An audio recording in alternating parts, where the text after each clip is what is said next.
Salut tout le monde, c'est Blue Demon, j'espère que vous allez bien. Alors aujourd'hui on se retrouve pour une vidéo avis sur ma moto après 20 000 km. Non, après 19 759 km. Bon, on n'est pas tout à fait à 20 000, mais pour 300 km ça changera pas grand chose. Je vais vous donner mon avis sur la moto en général, les avantages, les inconvénients, pourquoi l'acheter et pourquoi ne pas l'acheter. Parce que comme toutes les motos, il y a des avantages et des inconvénients, hein. Allez, cette moto n'est pas parfaite, je vais pas vous dire qu'elle est parfaite et vous vendre du rêve.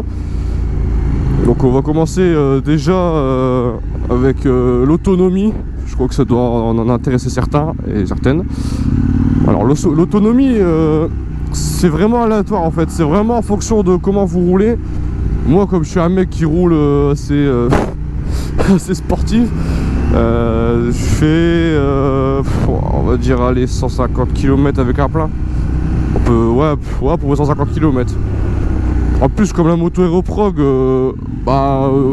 après 2000 km après l'Aeroprog, j'ai pas vu de hausse de consommation ou bien une baisse de consommation. C'est resté pareil. Donc pour moi c'est exactement pareil. Donc ouais, après si vous roulez vraiment chill, tranquille, 250 km vous les faites, voire 300. Mais vraiment si vous tapez zéro accélération quoi. Mais bon, après acheter une moto comme ça pour ne pas accélérer, j'en vois pas trop l'utilité. Après aussi quelque chose d'important, c'est mon avis. Après, ne l'achetez pas si vous commencez la moto en A2. Parce que honnêtement en fait ça sert à rien du tout. Parce que en fait c'est exactement la puissance d'une A2, hein. Pour vous dire, la MT-07 elle a même plus de patates que celle-là en A2. Donc franchement je vous conseille une moto largement moins chère, parce que cette moto elle a quand même un coût. Moi je l'ai acheté neuve il y a un an à sa sortie quoi. La moto elle coûtait pratiquement 10 000 €. Et avec tout ce que j'ai rajouté dessus, elle est revenue presque à 12 000 €. Donc après j'ai rajouté. De toute façon je ferai un arrêt après, puis je vous expliquerai ce que j'ai fait dessus. Parce que en fait quand je l'ai acheté, dès que je l'ai reçu directement comme ça, hein. J'avais plus les rétros, j'avais déjà ces rétros là, j'avais déjà le support de plaque. Je vous montrerai après.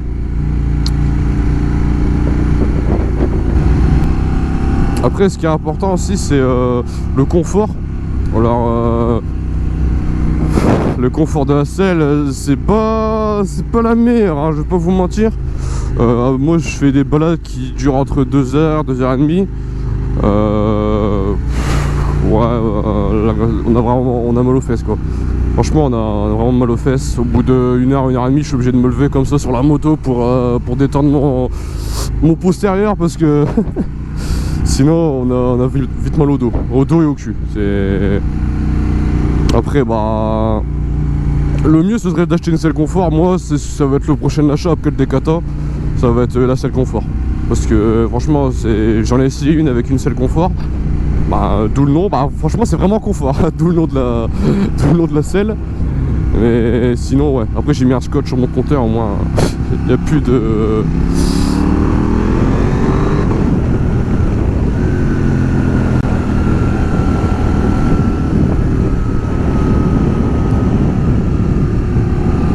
Je vais vous donner mon avis et ensuite après en même temps je vais faire quelques petites balades. Ah oui, aussi la moto elle est très très maniable. Franchement, d'où le nom le scalpel de la moto, elle est très très maniable. Franchement j'ai été étonné parce qu'en fait elle est toute fine. On a une position dessus assez sportive en fait, hein. On n'est pas vraiment tout à fait sur un roadster. On est plus sur un roadster sportif on va dire, parce qu'on est droit comme un roadster mais les pieds reculés comme un sportif quoi. Vous voyez, mes pieds sont assez reculés et franchement ça donne une bonne position, et aussi ça donne mal au dos. Mais bon après c'est l'habitude à prendre. Moi quand je suis monté dessus j'ai trouvé ça un peu bizarre, mais à force ça un peu bizarre.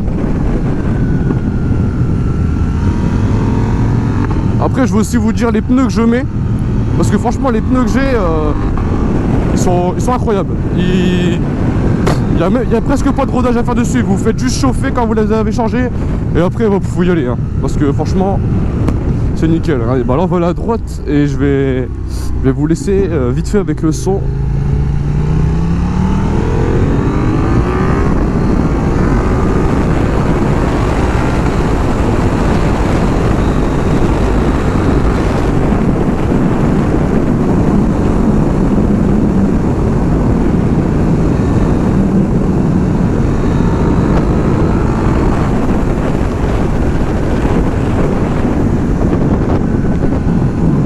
Ouais, puis c'est pareil, hein, ça arrache les bras.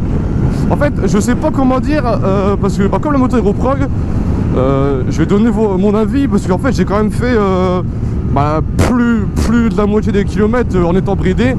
La reprog je l'ai fait, j'avais 16 000 bornes, donc non, du coup j'ai fait 4000 km avec la reprog, pas 2000. Et après ça change pas vraiment, c'est juste la puissance qui a changé au bout de 4000.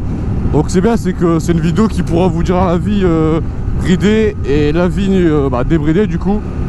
Parce que bon, 4000 km c'est largement suffisant, parce que quand je l'ai débridé c'est une autre moto, il fallait carrément se refaire la main dessus, hein. Quand j'accélérais je comprenais pas ce qui se passait.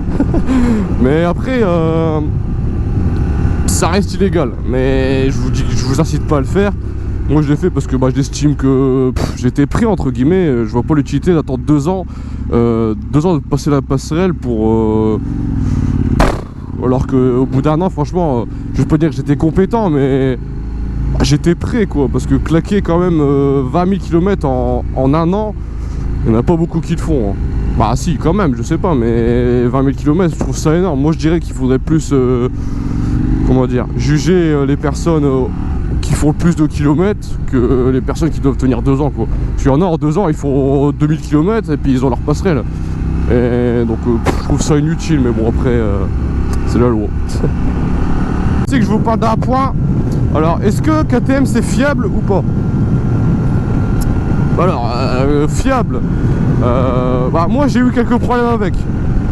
J'ai eu 2 fuites. J'ai eu une fuite au joint de culbuteur, donc tout en haut, et j'ai eu une fuite je sais plus exactement c'est quoi le nom, je vous montrerai aussi après où la fuite était. Et c'est vrai que c'était assez embêtant, mais bon, comme la moto je l'ai achetée neuve en concession KTM, bon moi elle vient de Corse, hein, je l'ai carrément fait exporter de Corse et j'habite tout en haut de la France, donc pour vous dire je l'ai fait venir de loin, mais bon quand je l'ai voulu l'acheter il n'avait pas de dispo, donc après comme je vous dis il y avait des fuites, 2 fuites. Bon c'était pas vraiment gênant en fait pour la route, mais c'est juste pas esthétique quoi. Tu roules, tu finis ta balade, t'as des vieilles gouttes d'huile sur le bloc, c'est vraiment pas esthétique quoi. Mais bon après là c'est réglé, j'ai plus de problème. Donc la fuite au genre de culbuteur, si vous achetez cette moto ça se peut que vous l'ayez peut-être une fois, mais parce que c'est entre guillemets la maladie des KTM Duke, en tout cas de cette KTM là. Mais bon après si vous l'achetez neuve, au moins vous avez l'assurance derrière quoi. Parce que bon faut lâcher un bon billet quand même pour réparer cette fuite. Les 2 fuites en tout j'en aurais eu pour presque 1000 balles quoi, donc c'est vrai que ça m'aurait fait un peu chier. Mais bon après c'est vrai que KTM c'est fragile, hein, moi je vais pas dire le contraire. Après moi j'ai aussi acheté cette moto parce que c'est une moto qu'on vend pas énormément non plus. Au début je voulais partir sur carrément la MT-07, hein, on a 2, ce qui aurait été mieux, mais j'ai vraiment craqué. J'ai vraiment craqué sur cette pécane.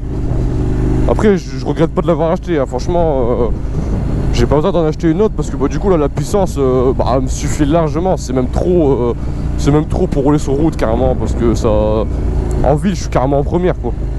Des moments quand il y a de l'embouteillage, je veux carrément être en première. Merci à droite ou gauche, je vais à droite. Oh putain, le tracteur il a cramé. Wow. Oh putain, truc de ouf. Attendez, on va aller voir. Oh, le tracteur il était cramé de chez cramé.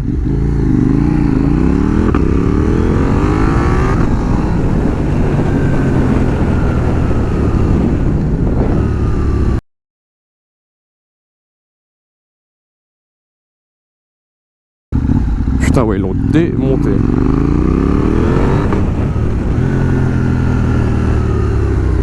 De délire.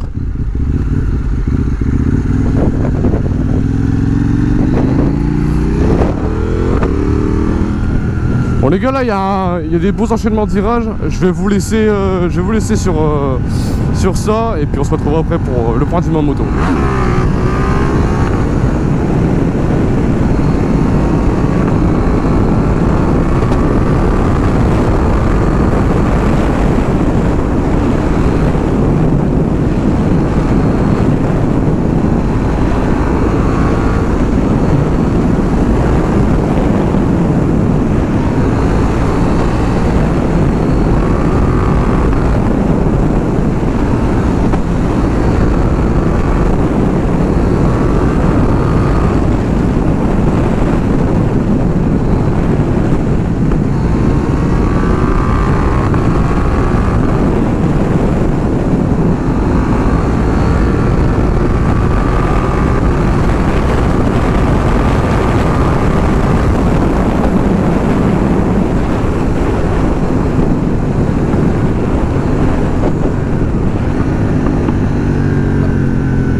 Ça fait du bien. Là, mes pneus sont chauffés, c'est bon. Après, je voulais aussi vous dire un truc, c'est aussi à propos du shifter. Alors, le shifter, il est très très bien. Très très bien, mais faut y aller quand même. Pour qu'il passe, faut vraiment donner un bon coup sec. Parce que, bon, des moments, on a alors, des points morts, entre guillemets. Ah, pas vraiment des points morts, mais la vitesse, elle passe pas, en fait. Surtout en wheeling, ça a du mal à passer. Et surtout la 4, parce que moi, quand je déclenche en 3, et des moments la 4 elle passe, mais ou des moments elle passe pas. Ça dépend. Faut bien donner un bon coup sec de pied, comme ça. Voilà, ça fait bien péter. C'est aussi stylé, c'est ce bruit hein, quand vous passez les vitesses. Bon voilà, on va se mettre ici. Voilà, moi voilà la bête. Alors du coup, ce que je voulais vous dire, donc ouais c'est ça, du coup les rétros là. Ce que j'ai mis sur la moto, c'est que j'ai mis ces rétros là. Après j'ai mis le support de plaque court. Après j'ai le Exil Exhaust. Donc j'ai juste mis le silencieux. Après le Decata il va jarter. D'ailleurs ouais, elle est sale. Il y a plein de traces de calcaire. Après j'ai juste mis les liserés de jantes que j'ai trouvé stylés. Je vous mettrai la ref de tous les produits en description. Après bon, j'ai pas fait grand chose esthétiquement. De toute façon il y a un kit déco qui va arriver dans pas très longtemps. Parce que bon, je lave au Karcher, je sais qu'il faudrait pas, mais ouais bon, le côté droit il s'est arraché un peu. C'est vrai que ça fait un peu chier. Mais voilà un peu la bête.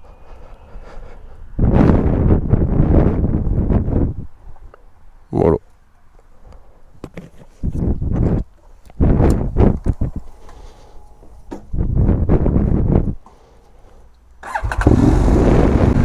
Bon voilà les gars, je pense que j'ai tout dit. Je sais pas ce que je peux rajouter en conclusion. En conclusion, je peux vous dire que moi sur une note sur 20, je mettrais un bon 17. Parce que là quand même c'est inconvénients. Comme je vous l'ai dit, les inconvénients, la fiabilité, ouais. C'est pas une moto qui aura zéro problème. Après, toutes les motos peuvent avoir de problèmes. Hein. Je suis sûr qu'il y en a qui l'ont eu, qu'ils ont eu zéro problème avec. Bon, moi, c'est mon point de vue. Moi, j'ai eu 2 fuites avec, donc pour moi, la fiabilité, c'est pas au top. Après, là, j'ai plus de problème, donc je vais pas dire que c'est vraiment une moto pourrie. Hein. C'est une très très bonne moto. Franchement, c'est pas pour rien que je mets à 17 sur 20. Mais après, il y a beaucoup d'avantages. Hein. Les avantages, c'est la légèreté, la puissance surtout. Parce que, franchement, pour une moto aussi légère, aussi fine, la puissance ça compte très bien en fait. Et puis elle a un style très agressif. C'est pour ça que je l'ai acheté. Et après, ne pas l'acheter, je vous conseille plus de ne pas l'acheter en A2. Parce que c'est vrai que ça sert à rien de débourser autant d'argent pour une moto en A2 comme j'ai fait. Après, je pensais pas que j'allais la reprogrammer. Donc non, je savais que j'allais la reprogrammer, pardon. Donc c'est pour ça que je l'ai acheté. Après, si vous faites comme moi, ouais, pourquoi pas. Mais bon, pendant un an, vous serez dans l'illégalité, quoi. Bon, après, je suis pas fier d'avoir fait ça. Je suis fier pour moi. Parce que c'est une moto c'est une autre moto. Je sais pas comment vous expliquer ça, mais c'est une autre moto après une Reprog. Donc franchement, très bonne moto. Très bonne moto. Je pense que je vais la garder pas mal de temps. Ah oui les gars, avant que la vidéo se termine, j'ai oublié de vous dire un truc. Le shifter de la moto, il n'est pas sur la moto d'origine. Il faudra débourser à peu près 300 €, 350 € pour le rajouter. Mais le shifter c'est un up and down, donc vous pouvez monter et descendre les vitesses sans toucher à l'embrayage. Donc c'est vrai que c'est stylé, mais contrairement à la 790, le shifter il n'est pas d'origine sur la moto. Celle-là c'est une 1090 de 2021 et bah, il est un peu dessus. Je sais pas pourquoi ils l'ont pas mis. Bon, je trouve ça un peu bête d'avoir fait ça, mais bon après après c'est eux hein. Donc voilà. Bon les gars, la vidéo touche à sa fin. Moi je vais vous laisser sur ça. C'était Vlog des Mods.